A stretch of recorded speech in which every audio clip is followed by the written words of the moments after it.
ভিডিওতে চর্চা হবে যেই বিষয়ে, সেটা হচ্ছে 26 জন মানুষের প্রাণ গেল বিষয়। যে বিষয়ের উপর ভিডিও, 26 জন মানুষের প্রাণ গেল, আমাদের সেনা শহীদ হলো পেহেলগাম হামলার। সন্ত্রাসবাদীরা কোথায় গেল? দেশের ভিতরে রাজনীতি শুরু হলো।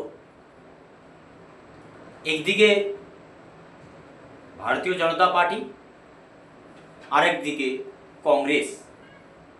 কেউ বলছে শ্রীমতী ইন্দিরা গান্ধী 1971-এর কথা কংগ্রেস বারবার দাবি করবে না বা কেন? বিজয় উৎসব করেছে এবং পূর্ব পাকিস্তানকে ভাগ করেছে। দক্ষিণ পশ্চিম এশিয়ায় নতুন করে একটি দেশের জন্ম দিয়েছে শ্রীমতী ইন্দিরা গান্ধীর, তখন দেশের প্রধানমন্ত্রী ছিলেন। আরেকদিকে ভারতীয় জনতা পার্টি বলছে না না না, মোদি হ্যায় তো মুমকিন হ্যায়।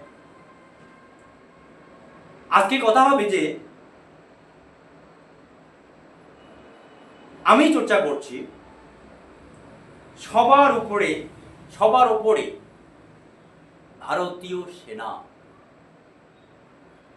তাহার উপরে কেউ নয়।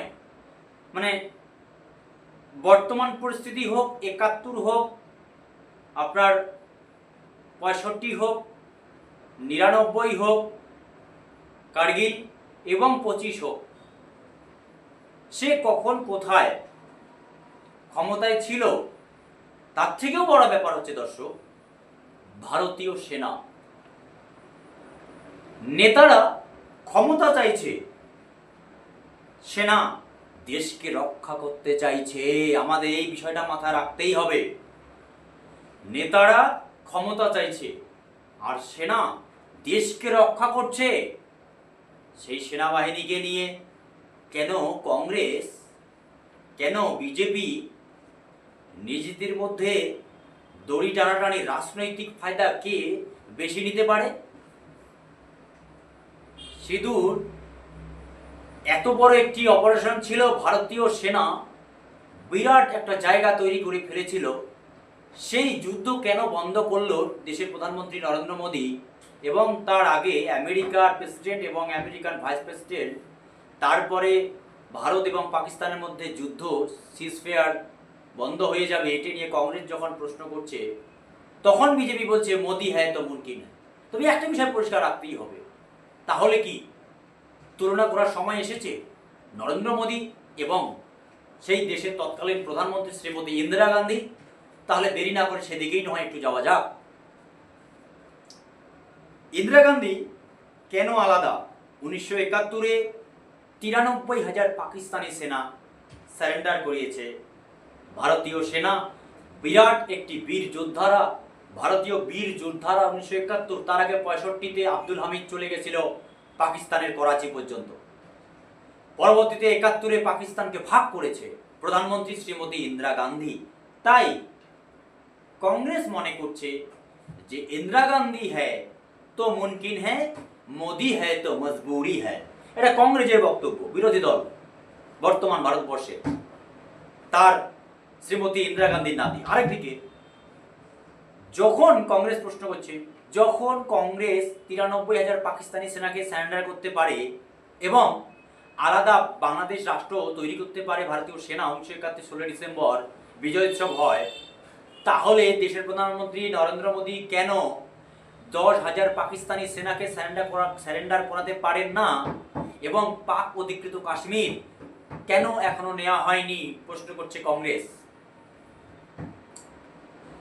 পূর্ব পাকিস্তানকে ভাগ করেছেন শ্রীমতী ইন্দিরা, পিওকে এখনো নিতে পারেননি নরেন্দ্র মোদী। সেনার পোশাক এবং সেনার জন্য ভোট চাননি দেশের তৎকালীন প্রধানমন্ত্রী শ্রীমতী ইন্দিরা গান্ধী, কংগ্রেসের বক্তব্য হচ্ছে। তাহলে নরেন্দ্র মোদী কেন ভারতবর্ষের বেশ কিছু শহরে তার পোস্টার, নরেন্দ্র মোদী একজন আমাদের দেশের যেমন এয়ারফোর্সের যে বড় বড় যারা মার্শালগুলো থাকে, যে এয়ার মার্শাল চিফ যারা, মানে এয়ারফোর্সে যারা কাজ করে, তাদের ড্রেস পরে নরেন্দ্র মোদীর কিন্তু ছবি ভারতবর্ষের বিভিন্ন শহরে দেখা যাচ্ছে। তাই কংগ্রেস প্রশ্ন করছে যে নরেন্দ্র মোদী কেন সেনার যে কাজটা সেটা নিজের বলে তারা প্রচার করছে। ভিডিওতে চর্চা করছি দর্শক, 26 জন আমাদের যে নিরীহ মানুষ যারা প্রাণ চলে গেল সেই পেহেলগাম মর্মান্তিক এবং দুর্ভাগ্যজনক ঘটনার যারা সন্ত্রাসবাদীরা ছিল তারা কোথায় গেল? যুদ্ধের পরিস্থিতি তৈরি হলো দু দেশের মধ্যে, ব্যবসা বাণিজ্য বন্ধ হয়ে গেল, 1 মাস অতিক্রান্ত হলো। প্রশ্ন থেকেই যায়, পেহেলগাম হামলার সন্ত্রাসবাদীরা কবে নিকেশ হবে? কবে তাদেরকে ধ্বংস করে দেওয়া হবে? কবে তাদেরকে ধরে উপযুক্ত সাজা এই পৃথিবী থেকে তাদেরকে কবে সরিয়ে দেওয়া হবে? সেই অপেক্ষায় রয়েছে দেশবাসী। যদি এই সমস্ত ভিডিও ভালো লাগে চ্যানেলটিকে লাইক, শেয়ার, কমেন্ট এবং সাবস্ক্রাইব করতে ভুলবেন না। আজ এ পর্যন্তই।